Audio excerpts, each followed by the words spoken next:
NCERT one-liner Bharat का भूगोल सार संग्रह पार्ट 4। आज इस वीडियो में हम पढ़ेंगे मृदा। टॉपिक हो गया हमारा मृदा सॉल्व। ये चौथा वीडियो है। इससे पहले हम 3 वीडियो बनाए हुए हैं ज्योग्राफी में, भूगोल में। आप वीडियो को देख सकते हैं। तो चलिए स्टार्ट करते हैं।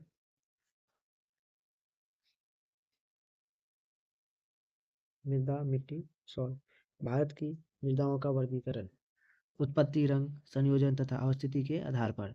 जलोढ़ मृदा, काली मृदा, लाल और पीली मृदा, लेटेराइट मृदा, शुष्क मृदा, लवणीय मृदा, पीट मृदा, वन मृदा। मृदा शब्द की उत्पत्ति लैटिन भाषा के शब्द सोलम से हुई है, जिसका शाब्दिक अर्थ फर्श, फ्लोर, फर्श है।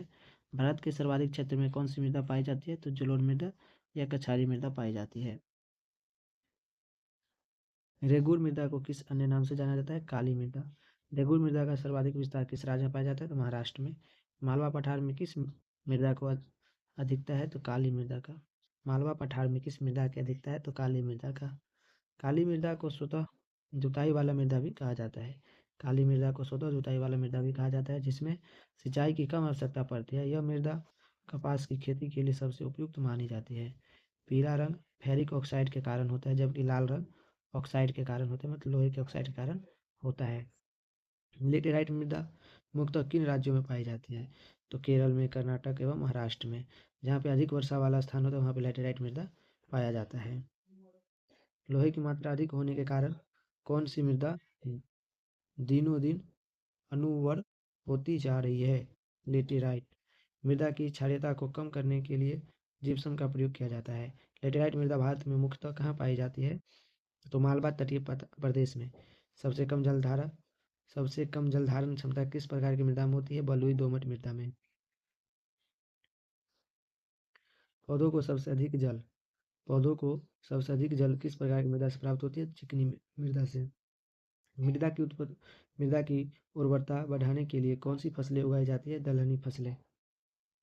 मृदा की उर्वरता बढ़ाने के लिए कौन सी फसल उगाई जाती है? तो दलहनी फसलें उगाई जाती है। चंबल घाटी का निर्माण किस भौगोलिक प्रक्रिया से हुआ है? तो वह है अवनालिका अपवर्धन। चाय बागानों के लिए कौन सी मृदा उपयुक्त है? लेटेराइट। दोमट मृदा में कौन कौन से कण पाए जाते हैं? गाद, मृत्तिका व रेत। भारत की मृदाओं में किस सूक्ष्म तत्व की सर्वाधिक कमी है? जस्ता। गंगा के मैदान की पुरानी जलोढ़ मृदा को कहते हैं बांगर। अम्लीय मृदा को कृषि योग्य बनाने हेतु किस खनिज का प्रयोग किया जाता है? लाइम या चूना। भारत में सर्वाधिक क्षारीय मृदा किस राज्य में पाई जाती है? उत्तर प्रदेश में। लवणीय मृदा में नाइट्रोजन व चूने की अल्पता पाई जाती है। लवणीय मृदा में नाइट्रोजन और चूने की कमी पाई जाती है।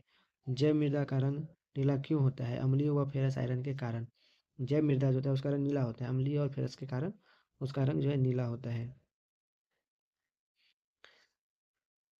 पश्चिमी राजस्थान की मृदा में किस खनिज की अधिकता पाई जाती है? पश्चिमी राजस्थान की मृदा में किस खनिज की अधिकता पाई जाती है? तो कैल्शियम की। मरुस्थलीय मृदा में किस पोषक तत्व का अभाव हो पाया जाता है? नाइट्रोजन का। मरुस्थलीय मृदा में किस पोषक तत्व का अभाव पाया जाता है? नाइट्रोजन का। मृदा अपवर्तन को किस प्रकार से रोका जा सकता है? वनरोपण द्वारा। पीएच मान के अनुसार मृदा की प्रकृति। पीएच मान मिट्टी की प्रकृति 1 से 6 पीएच मान तो अम्लीय मिट्टी, 7 है तो उदासीन, 8 से 14 है तो क्षारीय मिट्टी। लाल और पीली मृदा अम्लीय प्रकृति की होती है। लाल और पीली मृदा अम्लीय प्रकृति की होती है, जिसमें नाइट्रोजन, फास्फोरस एवं ह्यूमस की कमी होती है। तो ये मृदा हमारा यहीं पे ख़त्म होता है। अगर आपको वीडियो अच्छा लगे तो वीडियो को लाइक करें, चैनल को सब्सक्राइब करें।